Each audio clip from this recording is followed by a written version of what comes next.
The Unity Community Center stood like a weathered sentinel on Chicago's South Side, its 12,000 square foot brick frame, a testament to resilience and struggle.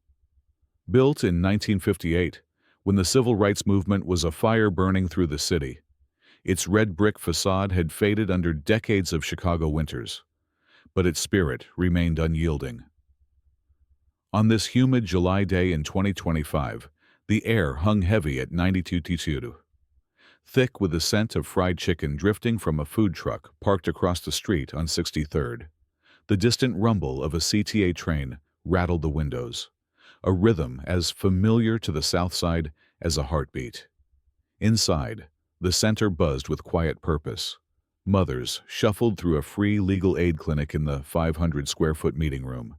Teens laughed over a pickup basketball game in the gym, and volunteers sorted canned goods in a pantry that never seemed full enough. Faded posters from 1960s protests clung to cracked plaster walls, their edges curling like memories of Dr. King's speeches and marches that once echoed here. An overworked air conditioner groaned in the corner, its hum a faint protest against the summer heat, barely stirring the stale air that smelled of old wood and lemon polish. Keanu Reeves stepped through the double doors, his boots scuffing softly against the worn linoleum floor. He wore a faded denim jacket, its sleeves frayed from years of use, paired with jeans that hung loose on his lean frame. A soft leather satchel, scuffed and weathered like its owner, dangled from his shoulder. His hair was tousled, just long enough to brush his collar, and his beard, trimmed close, framed a face that carried a quiet intensity. To the untrained eye, he was just another visitor, unassuming, blending into the crowd of locals seeking services or community. But Keanu was no ordinary visitor. He was a special oversight liaison for the U.S. Department of Justice, here on an unannounced audit to evaluate how the Unity Center served its public. His presence was a secret, his mission unspoken, his calm demeanor a shield that hid a deeper purpose. Years ago, he'd sat across from his mentor, Samuel Carter, a DOJ official who'd spent his life exposing corruption in public institutions. Samuel's final words, whispered from a hospital bed, had been a plea: "Find the truth, Keanu. Don't let it die with me." That promise had brought him here, to this center, where the weight of history and hope collided. The lobby was a microcosm of the South Side, diverse, resilient, overlooked. A grandmother in a bright headscarf clutched a food voucher, her hands trembling as she navigated a form. A group of teens in hoodies swapped stories near a bulletin board plastered with flyers for job fairs and voter drives. A young mother, her toddler tugging at her hand, waited for a legal aid lawyer who was running late. The air carried the faint bitterness of burnt coffee from a break room pot, left on too long, mingling with the sharp tang of cleaning fluid. Keanu moved through the crowd, his gaze steady but unintrusive, taking in the details: the squeak of sneakers on the floor, the flicker of a fluorescent light overhead, the way the light filtered through smudged windows, casting long shadows across the room. He didn't draw attention, didn't need to. His silence was his strength, a quality that had always set him apart, even in a past life under Hollywood's glare. Here, in this 12,000 square foot sanctuary of struggle, he was just a man with a satchel and a purpose. But not everyone saw him that way. Marcus Tate, the center's security chief, stood near the entrance, his broad shoulders filling out a starched uniform. At 6 feet 2 inches and 220 pounds, Tate was an imposing figure, his badge gleaming under the dim lights. Once a young officer who dreamed of protecting his community, he'd grown cynical after years of budget cuts, endless paperwork, and pressure to keep things quiet for the center's funding. His eyes, sharp and untrusting, scanned the lobby like a hawk searching for prey. Keanu caught his attention, not for what he did, but for what he didn't. No hurried steps, no anxious glances, no deference to the authority of Tate's badge. Keanu's relaxed posture, the way he carried himself with a quiet confidence, grated on Tate like an unspoken challenge. To him, this man in the denim jacket didn't belong. Not in his center, not in his carefully controlled world. "Hey!" Tate barked, his voice cutting through the lobby's hum like a blade. He stepped forward, one hand resting on his belt, inches from a pair of handcuffs that glinted in the light. "You lost? Or just acting like you belong here?" The words carried a sneer, a dare. Heads turned, mothers, teens, volunteers, all frozen, watching. Keanu stopped, turning slowly to face Tate. His gaze was steady, not defiant, but measured, like he was sizing up not just the man, but the moment. He didn't speak, didn't reach for an ID, just stood there, hands loose at his sides. Tate's jaw tightened, his fingers twitching toward the cuffs. "I said show me some ID," he growled, stepping closer, his boots thudding against the floor. Still, Keanu said nothing, his silence louder than any protest. That was all the provocation Tate needed. With a grunt, he lunged forward, grabbing Keanu's arm and shoving him hard against the nearest wall. The impact echoed, a dull thud against the cracked plaster, sending a 1960s protest poster fluttering to the ground. Gasps rippled through the crowd. A volunteer dropped a stack of flyers, the papers scattering like leaves. Tate pinned Keanu's arms behind his back, snapping cold steel cuffs around his wrists. "You think you can just waltz in here like you own the place?" he hissed, his breath hot against Keanu's ear. "Who do you think you are?" Keanu's cheek pressed against the wall, but his expression didn't waver, calm, almost serene, as if he were studying something far beyond Tate's rage. The crowd grew, their whispers a low hum, but no one stepped forward. Not yet. Keanu's voice, when it finally came, was low, controlled, cutting through the tension like a blade. "I suggest you take your hands off me, Chief," he said, his tone even, almost gentle. Tate scoffed, tightening the cuffs until they bit into Keanu's wrists. "Or what?" he snapped. Keanu turned his head just enough to meet Tate's eyes, his gaze unyielding. "You're about to make the biggest mistake of your career." The words weren't a threat, but a promise, delivered with a quiet certainty that sent a chill through the humid air. Tate hesitated, just for a moment, before yanking Keanu away from the wall, the cuffs clicking with every step. The crowd watched, silent, as the man in the denim jacket was led toward the back office.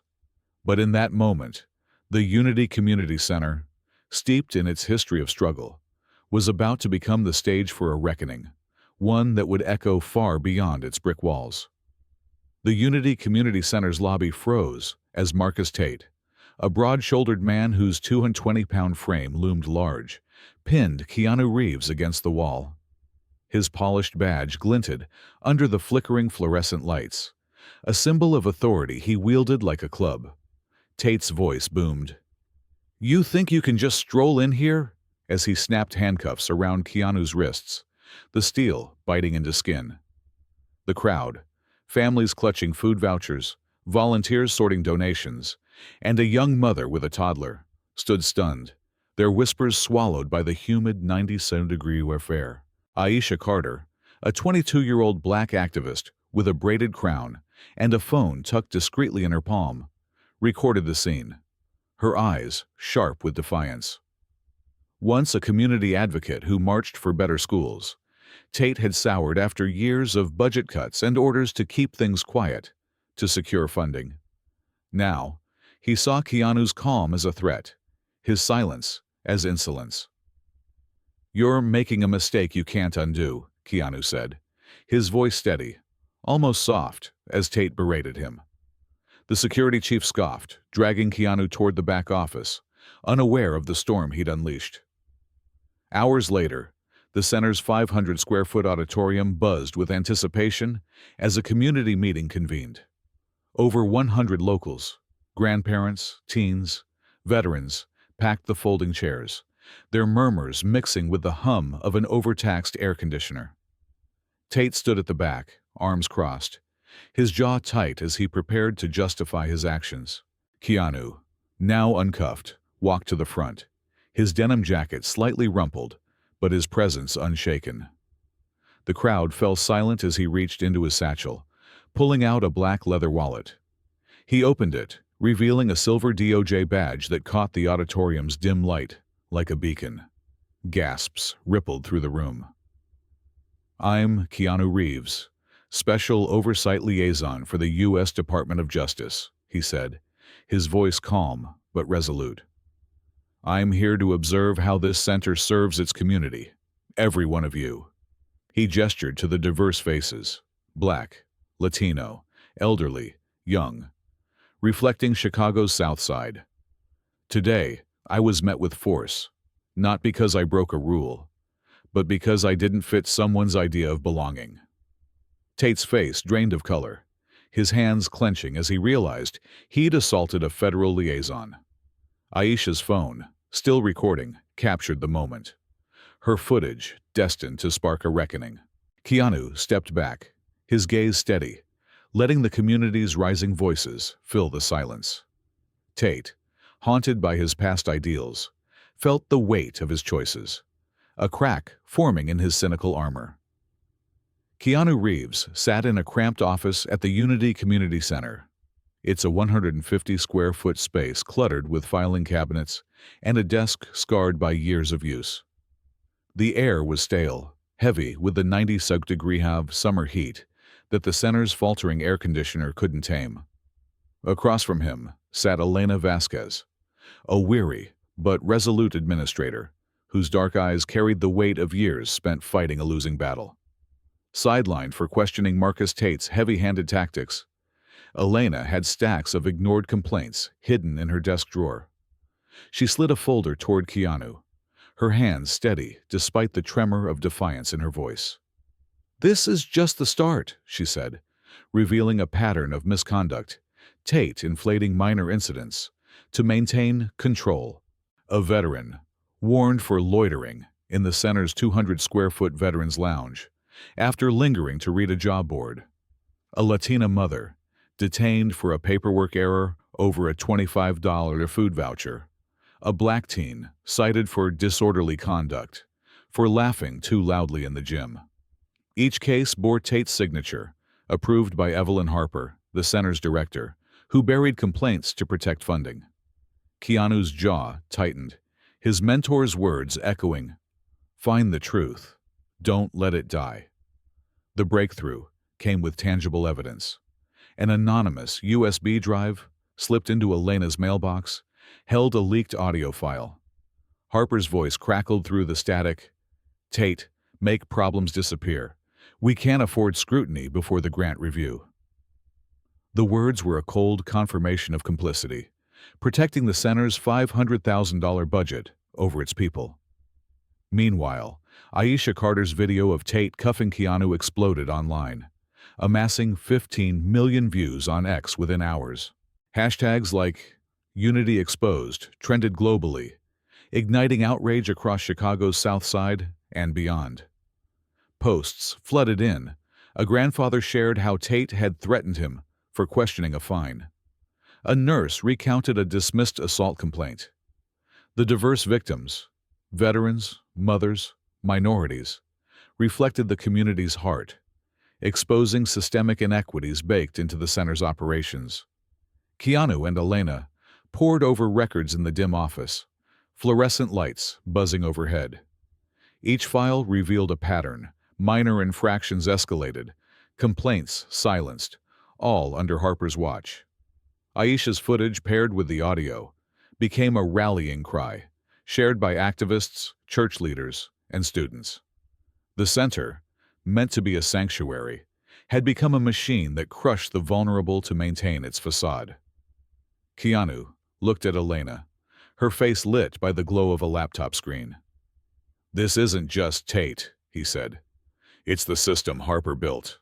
Elena nodded, her resolve hardening. The truth, now uncovered, demanded action, and the community was ready to answer. The Unity Community Center's 500-square-foot auditorium thrummed with restless energy as Aisha Carter, her braided crown catching the dim light, stood at a battered podium. The 22-year-old activist had rallied a coalition, church leaders in pressed suits, students clutching notebooks, and Daniel Brooks, a skeptical Chicago Tribune journalist with a notepad tucked under his arm. Over 300 locals packed the room on this 92nd July evening in 2025, their voices rising above the groan of the center's overworked air conditioner. The town hall, sparked by Aisha's viral video of Marcus Tate cuffing Keanu Reeves, was a reckoning. Residents shared stories of Tate's overreach. A 17-year-old fined $100 for sitting on a bench outside the center. A grandmother warned for disrupting a food line. A veteran shamed for lingering in the 200-square-foot Veterans Lounge. Each tale, raw and unfiltered, wove a tapestry of abuse, reflecting the South Side's diverse heartbeat.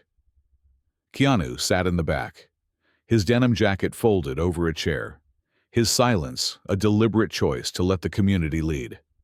The crowd's anger, tempered by hope, embodied the American spirit of grassroots defiance, demanding justice not from one man, but from their collective will. Marcus Tate stood at the auditorium's edge, his 220-pound frame rigid, his polished badge dulled by the weight of scrutiny. Once a community advocate who coached youth basketball, he'd hardened under Evelyn Harper's orders to keep problems quiet for funding. Now, facing the crowd, he deflected, "I was maintaining order."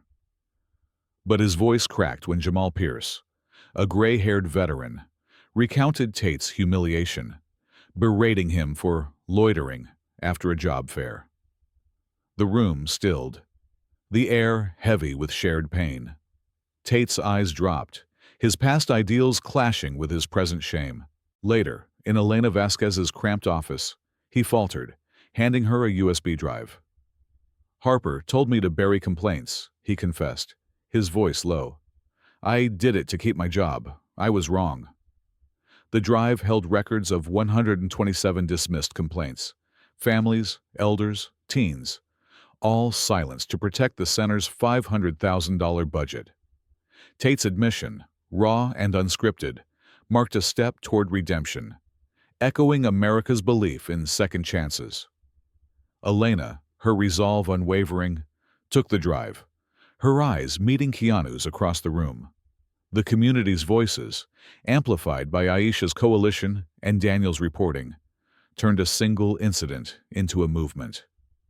As the town hall ended, the crowd chanted, "No more silence," a promise that the Unity Center and the South Side would never be the same. The Unity Community Center's 500-square-foot auditorium pulsed with raw emotion as the town hall reached its peak on that sweltering 90-degree July night in 2025. Over 300 Southside residents, church leaders, students, veterans, filled the folding chairs, their faces lit by the glow of a single overhead projector. Elena Vasquez, her voice steady despite years of being sidelined, stood at the podium, holding Marcus Tate's USB drive. She projected its contents records of 127 complaints buried over 3 years, each a story of injustice. A teen fined $100 for lingering outside, a mother detained over a clerical error. The evidence pointed to Evelyn Harper, the center's director, who'd silenced grievances to protect a $500,000 budget. The crowd's murmurs turned to shouts, demanding Harper's resignation. Harper, seated stiffly at the back, her tailored suit out of place among the community's worn jeans, rose to defend herself but faltered under the weight of their voices. Keanu Reeves, in his faded denim jacket, stood quietly near the exit, his presence a steady anchor. "I came to listen, not to lead," he said, his voice cutting through the din. "You're the ones who changed this." The words, simple yet profound, ignited the room, affirming the community's power. Harper, cornered by truth, resigned under pressure, her footsteps echoing as she left. Tate, suspended pending review, stood silent, his redemption still unfolding. Elena took charge, leading a task force to rebuild the center's soul. Within weeks, They launched a public complaint database, tracking over 500 cases in 6 months, each accessible online for transparency.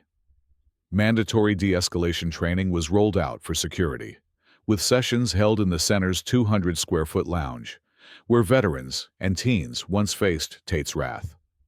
A community oversight board, including Aisha Carter and local elders, was formed to review all incidents, ensuring no complaint went unheard. The impact was measurable. Arrests at the center dropped by 35% within a year, a statistic that spread hope through Chicago's South Side. The auditorium, once a stage for confrontation, became a symbol of renewal, its cracked plaster walls now lined with flyers for community workshops. Keanu's role as a catalyst, not a hero, resonated with American ideals of democracy, where change rises from the people. As the crowd dispersed, their chants of "No more silence" echoed into the night, carrying the promise of a center reborn. Elena, now interim director, stood at the podium, her weary eyes alight with purpose. The Unity Center, built in 1958 as a beacon of justice, was finally living up to its name, driven not by one man's voice, but by a community's unyielding will. Keanu Reeves stepped out of the Unity Community Center under a gray Chicago sky, the late July air heavy at 88 degrees, carrying the faint scent of rain and exhaust from the nearby CTA tracks. His audit was complete, a 300-page report tucked into his worn leather satchel, detailing the systemic flaws that had festered within the center's 12,000-square-foot walls. No press waited to ambush him. No cameras flashed. His departure was as quiet as his arrival, a deliberate choice to let the community's voice resound. Inside, Elena Vasquez stood in the center's 500-square-foot auditorium, now interim director, her weary eyes alight with purpose as she outlined plans for a new community workshop series. Aisha Carter, the 22-year-old activist whose viral video had ignited change, launched a youth advocacy program, training teens to navigate and challenge systemic inequities. Daniel Brooks, the once skeptical journalist, published a Pulitzer-nominated exposé in the Chicago Tribune titled "The Silent Observer," tracing Keanu's role as a catalyst for reform. The Unity Center, reborn from its civil rights roots, became a model for justice. Its community oversight board, born from the town hall's fire, adopted by 12 other U.S. cities, from Detroit to Oakland, each replicating its transparent complaint database and de-escalation training. Arrests at the center had dropped by 35% in a year, a testament to the power of collective will. The story's ripple effect stretched far beyond Chicago's South Side. In London, protesters marched outside City Hall, holding signs with Keanu's silhouette and the words, "Listen to change," demanding accountability in their own systems. In Mexico City, vibrant murals bloomed on concrete walls, depicting a denim-clad figure with a satchel, captioned, "Escucha para cambiar." In Atlanta, Emory University added the Unity Operation to its law curriculum, a case study not of punishment, but of pause. How silence, wielded with intention, can amplify justice louder than any shout. The course dissected Keanu's approach: observation over confrontation, truth over spectacle. Globally, the narrative resonated, not as a celebrity's tale, but as a universal call to confront power quietly, persistently. The lessons were profound. Change begins with listening, not just to the loudest voices, but to the silenced ones. Systems thrive on complacency, but a single spark, be it a video, a confession, or a community's resolve, can unravel them. And redemption, like Marcus Tate's, is possible when courage meets accountability. These truths, rooted in the American ideals of resilience and democratic action, reminded communities everywhere that justice is a collective endeavor, not a solo act. Back at the Unity Center, a sticky note clung to the bulletin board in the lobby, its simple message scrawled in blue ink, "We're not silent anymore." It was a quiet declaration, Yet it echoed the transformation within those brick walls. A new security guard, trained in de-escalation, paused before confronting a teen lingering in the 200-square-foot veterans lounge. Instead of cuffs, he offered a question. "You looking for the job board?" The teen nodded, and a conversation began, a small but seismic shift from the days of Tate's unchecked control. This moment, unremarkable yet profound, captured the story's heart. Change isn't always loud or grand. Sometimes it's a pause, a choice, a new beginning. Keanu boarded a train at the 63rd Street station, his satchel slung over his shoulder, disappearing into the city's hum. No one noticed, and that was the point. He'd never sought the spotlight, only the truth, honoring his mentor Samuel Carter's dying wish to expose corruption. The South Side carried on, its people no longer silenced, their voices now a chorus for change. To you, the audience who've followed this journey, thank you.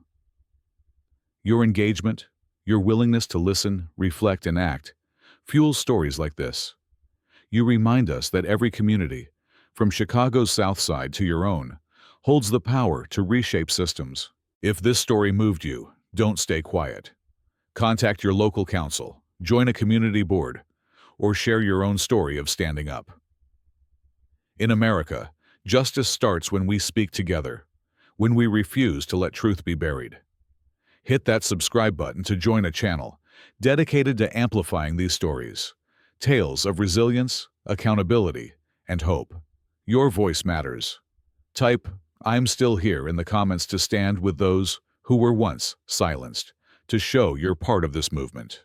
The lessons here are clear. Silence can be a weapon, but only